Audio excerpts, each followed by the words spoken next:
South Africa, 2025. The Rainbow Nation finds itself shrouded in a cloud of suspicion and unease.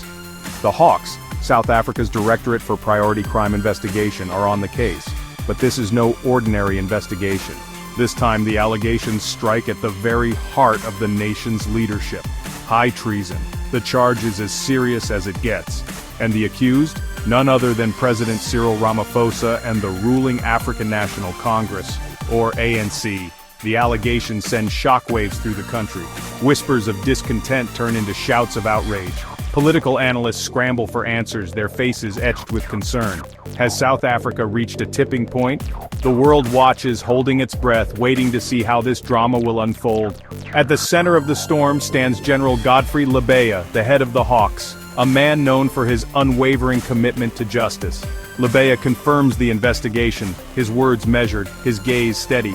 He speaks of 4 dockets, of evidence being examined, of a process that must be allowed to run its course. But the nation wants names.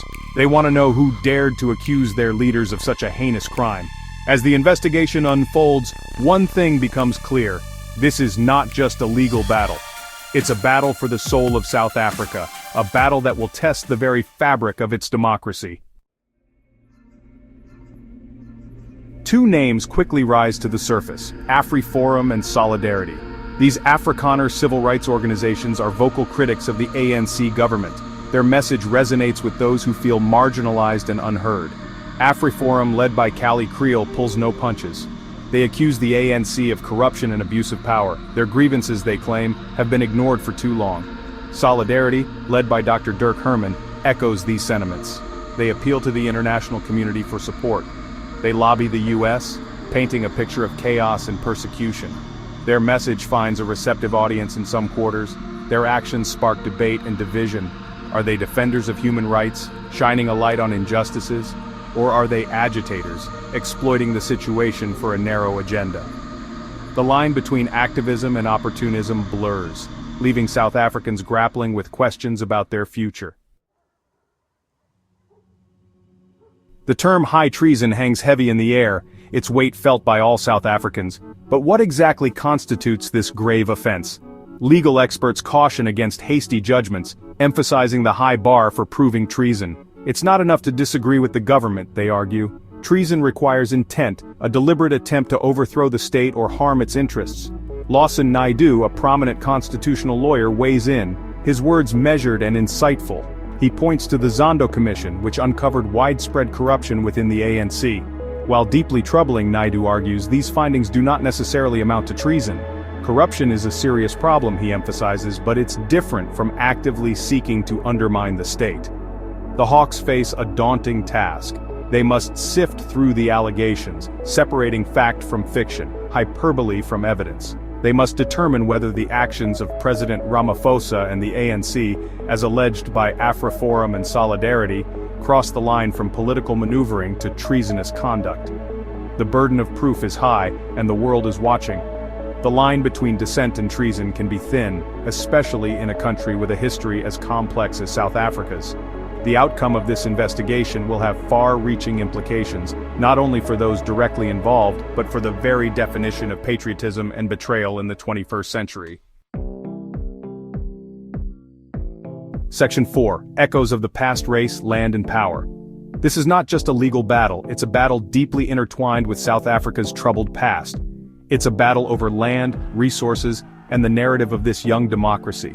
The ghosts of apartheid still linger, casting long shadows over the present. The wounds of the past, though healing, are far from closed. AfriForum and Solidarity's calls for US intervention tap into a deep-seated fear among some white South Africans. They point to the ANC's land reform policies, particularly the Expropriation Act, as evidence of this alleged threat. They claim these policies target white farmers, driving them off their land. The ANC denies these accusations, dismissing them as fear-mongering and racist rhetoric. They argue that land reform is essential for addressing past injustices and creating a more equitable society. Millions of black South Africans were forcibly removed from their land during apartheid. The debate over land reform is about identity, belonging, and the soul of a nation. It's about confronting apartheid's legacy and charting a new course for a just future. Section 5. The ANC responds accusations and rebuttals. The ANC, once a symbol of hope and liberation, finds itself on the defensive. Accusations of treason sting, particularly coming from organizations that they view as representing the remnants of the apartheid regime. ANC leaders come out swinging, denouncing AfriForum and Solidarity's claims as baseless and divisive. They accuse these organizations of harboring a racist sense of entitlement, of refusing to accept the reality of a democratic South Africa where power is shared among all its citizens. They point to the progress made since the end of apartheid, the strides taken towards reconciliation and nation-building. They argue that AfriForum and Solidarity's actions are not about seeking justice, but about clinging to power, about maintaining a system that benefits a select few at the expense of the many. They call on all South Africans to reject this divisive rhetoric and stand together in unity. The ANC's response is not merely a defense of their government, it's a defense of their legacy, their struggle, their vision for a truly free and equal South Africa. They know that the stakes are high, not only for their party but for the future of their nation. Section 6. International Implications. A Fractured Relationship. The Hawks investigation sends ripples far beyond South Africa's borders. The international community watches with a mixture of concern and apprehension. South Africa, once a beacon of hope and inspiration, now faces scrutiny and skepticism. The United States, a key ally and trading partner, finds itself caught in the crossfire. AfriForum and Solidarity's lobbying efforts have not gone unnoticed. Some within the U.S. government express concern over the allegations of human rights abuses, while others view these claims with skepticism, seeing them as part of a broader campaign to destabilize the ANC government. The Trump administration, known for its unpredictable foreign policy, suspends donor aid to South Africa, citing concerns over land reform and the rule of law. This move draws criticism from some who view it as a step backwards for U.S.-South Africa relations, while others applaud it as a necessary measure to hold the ANC accountable. The Hawks investigation has exposed the fault lines in South Africa's democracy, but it has also highlighted the complexities of international relations in the 21st century. It's a reminder that the quest for justice and equality is an ongoing process, one that requires constant vigilance and a willingness to confront uncomfortable truths. Section 7. The road ahead, justice, reconciliation, or more division. As the Hawks continue their investigation, South Africa finds itself at a crossroads. The path ahead is uncertain, fraught with challenges and opportunities. Will this crisis lead to a deeper understanding of the issues that divide the nation, or will it further entrench existing divisions, pushing the country closer to the precipice? The need for dialogue, for empathy, for a shared vision of the future has never been greater. South Africans must find a way to bridge the divides of the past, to build a future based on justice, equality, and opportunity for all. The world is watching, hoping that the Rainbow Nation will once again find a way to shine, to show the world that even in the face of adversity, hope and reconciliation are still possible.